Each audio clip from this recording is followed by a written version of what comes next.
जय श्री हरि। काल बड़ा बली है, यह सांप के समान बड़े प्रचंड वेग से सबको निगल जाने के लिए दौड़ता ही रहता है। इससे अत्यंत भयभीत होकर जो कोई भगवान की शरण में चला जाता है, उसे वे प्रभु अवश्य अवश्य बचा लेते हैं।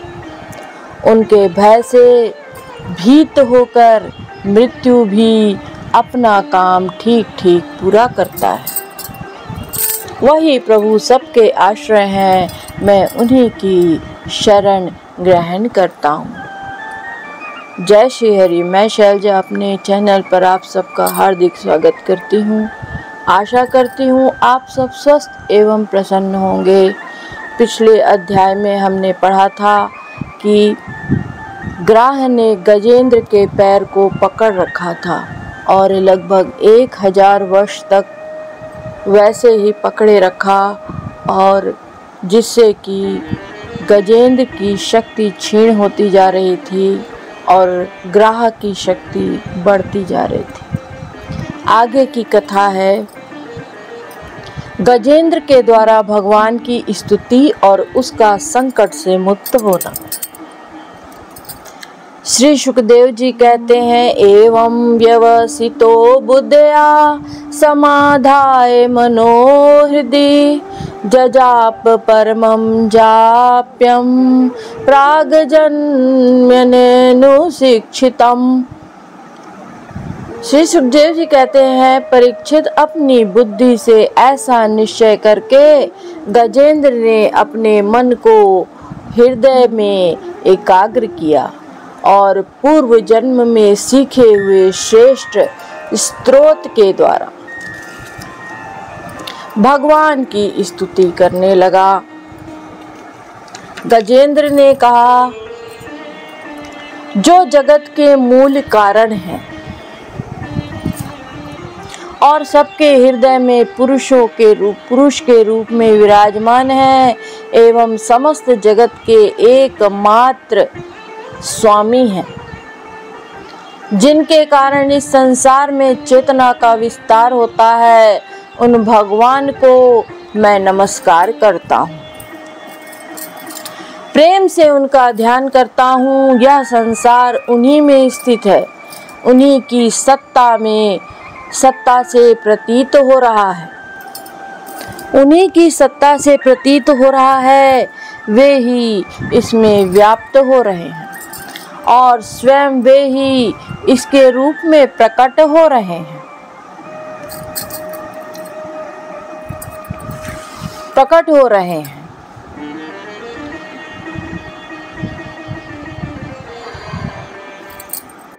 यह सब होने पर भी वे संसार और इसके कारण और प्रकृति से सर्वथा परे हैं।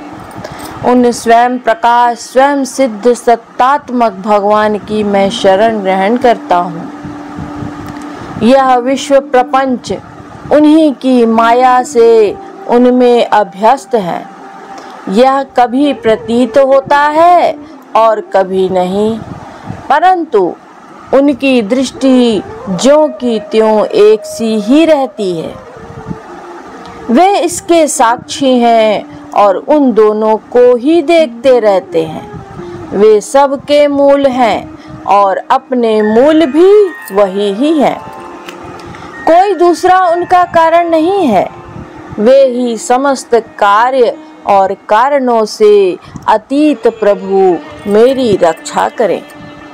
प्रलय के समय लोकपाल और इन सब के कारण संपूर्ण रूप से नष्ट हो जाते हैं और उस समय केवल अत्यंत घना और गहरा अंधकार ही अंधकार रहता है, परंतु अनंत परमात्मा उससे सर्वथा परे विराजमान रहते हैं। वे ही प्रभु मेरी रक्षा करें। उनकी लीलाओं का रहस्य जानना बहुत ही कठिन है। वे नट की भांति अनेकों वेश धारण करते हैं। उनके वास्तविक स्वरूप को ना तो देवता जानते हैं और न ऋषि। फिर दूसरा ऐसा कौन प्राणी है जो वहां तक जा सके और उनका वर्णन कर सके। वे प्रभु मेरी रक्षा करें। जिनके परम मंगलमय स्वरूप का दर्शन करने के लिए महात्मा गण संसार की समस्त आसक्तियों का परित्याग कर देते हैं और वन में जाकर अखंड भाव से ब्रह्मचर्य आदि अलौकिक व्रतों का पालन करते हैं तथा अपनी आत्मा को सबके हृदय में विराजमान देखकर स्वाभाविक ही सबकी भलाई करते हैं। वे ही मुनियों के सर्वस्व भगवान मेरे सहायक हैं, वे ही मेरी गति हैं। न उनके जन्म कर्म है न उनके नाम रूप, फिर भी उनके संबंध में गुण और दोष की तो कल्पना ही कैसे की जा सकती है। फिर भी विश्व की सृष्टि और संहार करने के लिए समय समय पर वे उन्हें अपनी माया से स्वीकार करते हैं। उन्हीं अनंत शक्तिमान सर्वेश्वर में पर ब्रह्म परमात्मा को मैं नमस्कार करता हूँ। वे अरूप होने पर भी बहुरूप हैं। उनके कर्म अत्यंत आश्चर्यमय है। मैं उनके चरणों में नमस्कार करता हूँ। स्वयं प्रकाश सबके साक्षी परमात्मा को मैं नमस्कार करता हूँ, जो मन वाणी और चित्त से अत्यंत दूर है। उन परमात्मा को मैं नमस्कार करता हूँ। विवेकी पुरुष कर्म संन्यास अथवा कर्म समर्पण के द्वारा अपना अंतःकरण शुद्ध करके जिन्हें प्राप्त करते हैं तथा जो स्वयं तो नित्य मुक्त परमानंद एवं ज्ञान स्वरूप है ही, दूसरों को कैवल्य मुक्ति देने की सामर्थ्य भी उन्हीं में है। मैं उन प्रभु को नमस्कार करता हूँ जो सत्व रज तम इन तीनों गुणों का धर्म स्वीकार करके क्रमशः शांत घोर और मूढ़ अवस्था भी धारण करते हैं। उन भेद रहित संभाव से स्थित एवं ज्ञान घन प्रभु को मैं बार बार नमस्कार करता हूँ। आप सबके स्वामी समस्त क्षेत्रों के एकमात्र ज्ञाता एवं सर्व साक्षी हैं। आपको मैं नमस्कार करता हूँ। आप स्वयं ही अपने कारण हैं। पुरुष और मूल प्रकृति के रूप में आप ही हैं। आपको मेरा बार बार नमस्कार है। आप समस्त इंद्रिय और उनके विषयों के दृष्टा हैं, समस्त प्रतीतियों के आधार हैं। अहंकार आदि छाया रूप असत वस्तुओं के द्वारा आपका ही अस्तित्व प्रकट होता है। समस्त वस्तुओं की सत्ता के रूप में केवल आप ही भास रहे हैं। मैं आपको नमस्कार करता हूँ। आप सबके मूल कारण हैं।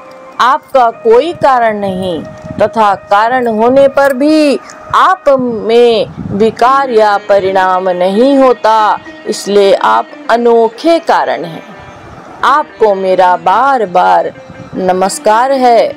जैसे समस्त नदी झरने आदि परम आश्रय समुद्र हैं, वैसे ही आप समस्त वेद और शास्त्रों के परम तात्पर्य हैं। आप मोक्ष स्वरूप हैं और समस्त संत आपकी ही शरण ग्रहण करते हैं। अतः आपको मैं नमस्कार करता हूँ। जैसे यज्ञ के काष्ठ अरणि में अग्नि गुप्त रहती है, वैसे ही आपने अपने ज्ञान के गुणों की माया से ढक रखा है। अपने ज्ञान को गुणों की माया से ढक रखा है। गुणों में शोभ होने पर उनके द्वारा विविध प्रकार की सृष्टि रचना आप संकल्प करते हैं। जो लोग कर्म संन्यास अथवा कर्म समर्पण के द्वारा आत्म तत्व की भावना करके वेद शास्त्र से ऊपर उठ जाते हैं, उनके आत्मा के रूप में आप स्वयं प्रकाशित होते हैं। आपको मैं नमस्कार करता हूँ। जैसे कोई दयालु पुरुष फंदे में पड़े हुए पशु का बंधन काट दे, वैसे ही आप मेरे शरणागतों की फांसी काट देते हैं। आप नित्य मुक्त हैं, परम करुणामय और भक्तों का कल्याण करने में आप कभी आलस्य नहीं करते। आपके चरणों में मेरा नमस्कार है। समस्त प्राणियों के हृदय में अपने अंश के द्वारा अंतरात्मा के रूप में आप उपलब्ध रहते हैं। आप सर्वैश्वर्यपूर्ण एवं अनंत हैं। आपको मैं नमस्कार करता हूँ। जो लोग शरीर, पुत्र, गुरुजन, गृह, संपत्ति और स्वजनों में आसक्त हैं, उन्हें आपकी प्राप्ति अत्यंत कठिन है, क्योंकि आप स्वयं गुणों की आसक्ति से रहित हैं। जीवन मुक्त पुरुष अपने हृदय में आपका निरंतर चिंतन करते रहते हैं। उन सर्वेश्वर में पूर्ण ज्ञान स्वरूप भगवान को मैं नमस्कार करता हूँ। धर्म, अर्थ, काम और मोक्ष की कामना से मनुष्य उन्हीं का भजन करके अपनी अभीष्ट वस्तु प्राप्त कर लेते हैं। इतना ही नहीं, वे उनको सभी प्रकार का सुख देते हैं और अपने ही जैसा अविनाशी पार्षद शरीर भी देते हैं। वे ही परम दयालु प्रभु मेरा उद्धार करें। जिनके अनन्य प्रेमी भक्तजन उन्हीं की शरण में रहते हुए उनसे किसी भी वस्तु की, यहाँ तक कि मोक्ष की भी अभिलाषा नहीं करते, केवल उनकी परम दिव्य मंगलमय लीलाओं का गान करते हुए आनंद के स्वरूप में निमग्न रहते हैं। जो अविनाशी, सर्वशक्तिमान, अव्यक्त, इंद्रियातीत और अत्यंत सूक्ष्म है, जो अत्यंत निकट होने पर भी बहुत जो दूर जान पड़ते हैं, जो आध्यात्मिक योग अर्थात ज्ञान योग या भक्ति योग के द्वारा प्राप्त होते हैं, उन्हें आदि पुरुष अनंत एवं परिपूर्ण पर ब्रह्म परमात्मा की मैं स्तुति करता हूँ। जिनकी अत्यंत छोटी कला से अनेकों नाम रूप के भेदभाव से युक्त ब्रह्मा आदि देवता, वेद और चराचर लोकों की सृष्टि हुई है। जैसे धधकती हुई आग से लपटें और प्रकाशमान सूर्य से उनकी किरणें बार बार निकलती हैं और लीन होते रहती हैं, वैसे ही जिन स्वयं प्रकाश परमात्मा से बुद्धि, मन, इंद्रिय और शरीर जो गुणों के प्रवाह रूप है, बार बार प्रकट होते हैं और तथा लीन हो जाते हैं। वे भगवान न देवता हैं और न असुर, वे मनुष्य और पक्षी भी नहीं हैं, न वे स्त्री हैं, न पुरुष हैं, न नपुंसक। वे कोई साधारण या असाधारण प्राणी भी नहीं है, न वे गुण और न कर्म, न कार्य हैं और न तो कारण ही। सबका निषेध हो जाने पर जो कुछ बचा रहता है वही उनका स्वरूप है तथा वे ही सब कुछ हैं। वे ही परमात्मा मेरे उद्धार के लिए प्रकट हों। मैं जीना नहीं चाहता। यह हाथी की योनि बाहर और भीतर सब ओर से अज्ञान रूप आवरण के द्वारा ढकी हुई है। इसको रखकर करना ही क्या है। मैं तो आत्म प्रकाश को ढकने वाले उस अज्ञान रूप आवरण से छूटना चाहता हूँ, जो कालक्रम से अपने आप नहीं छूट सकता। जो केवल भगवत कृपा तथा तत्व ज्ञान के द्वारा ही नष्ट होता है।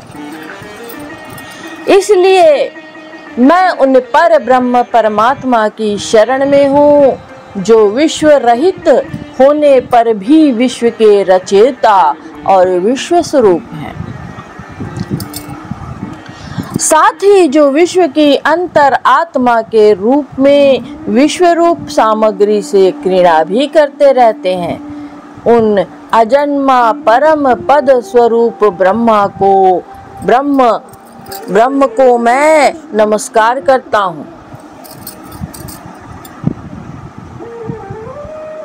योगी लोग योग के द्वारा कर्म वासना और कर्म फल को भस्म करके अपने योग शुद्ध हृदय में जिन योगेश्वर भगवान का साक्षात्कार करते हैं, उन प्रभु को मैं नमस्कार करता हूँ। नमो नमस्तुभ्यं सह वेग शक्ति त्रयाय अखिलधि गुणाय प्रपन्न पालाय दुरंत शक्तये कदिन्द्रियाणामनवाप्य वर्तमने। प्रभु आपकी तीन शक्तियों सत्व रज और तम के रागादि वेग असह है, समस्त इंद्रियों और मन के विषयों के रूप में आप ही प्रतीत हो रहे हैं। इसलिए जिनकी इंद्रियां वश में नहीं हैं, वे तो आपके प्राप्ति का मार्ग भी नहीं पा सकते। आपकी शक्ति अनंत है, आप शरणागत वत्सल हैं। आपको मैं बार बार नमस्कार करता हूँ। नायं वेद स्वामात्मनं यच्छक्त्या हन्धिया हतं तं दुरात्ययमाहात्म्यं भगवन्तमितोऽम्यहम्। आपकी अहम बुद्धि से आत्मा का स्वरूप ढक गया है। इसी से यह जीव अपने स्वरूप को नहीं जान पाता। आपकी महिमा अपार है। उन सर्वशक्तिमान एवं माधुर्य निधि भगवान की मैं शरण में हूँ। श्री सुखदेव जी कहते हैं, परीक्षित गजेंद्र ने बिना किसी भेदभाव के निर्विशेष रूप से भगवान की स्तुति की थी। इसलिए भिन्न भिन्न नाम और रूप को अपना स्वरूप मानने वाले ब्रह्मा आदि देवता उसकी रक्षा करने के लिए नहीं आए। उस समय सर्वात्मा होने के कारण सर्वदेव स्वरूप स्वयं भगवान श्री हरि प्रकट हो गए। विश्व के एकमात्र आधार भगवान ने देखा कि गजेंद्र अत्यंत पीड़ित हो रहा है, अतः उसकी स्तुति सुनकर वेदमय गरुड़ पर सवार हो चक्रधारी भगवान बड़ी शीघ्रता से वहां के लिए चल पड़े। जहां गजेंद्र अत्यंत संकट में पड़ा हुआ था, उनके साथ स्तुति करते हुए देवता भी आए। सरोवर के भीतर बलवान ग्राह ने गजेंद्र को पकड़ रखा था और वह अत्यंत व्याकुल हो रहा था। जब उसने देखा कि आकाश पर गरुड़ पर सवार होकर हाथ में चक्र लिए भगवान श्री हरि आ रहे हैं, तब अपनी सूंड में कमल का एक सुंदर पुष्प लेकर उसने ऊपर को उठाया और बड़े कष्ट से बोला, नारायण जगत गुरु भगवान, आपको नमस्कार है। सुअंत सर्यश्चु गुरुबलेन गृहीत आर्तो दृष्ट्वा गरुत्मति हरिं ख उपात चक्रम् उत्तिक्षप्य साम्बुजकरं गिरमाह कृच्छा नारायण खिल गुरो भगवन नमस्ते।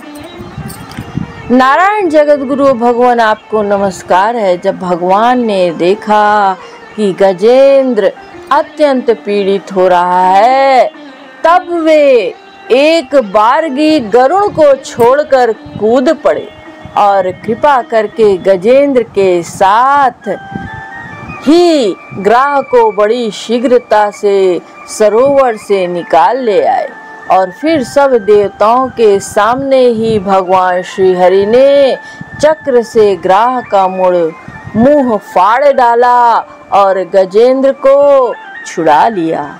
तम वीक्ष पीड़ित मजः सहसावतीर्य सग्राहमाशु सरसः कृपयोजहार ग्राहाद् विपाटित मुखादरिणा गजेन्द्रं संपश्यतां हरिर्मुमुच्च दुष्स्त्रियाणाम्।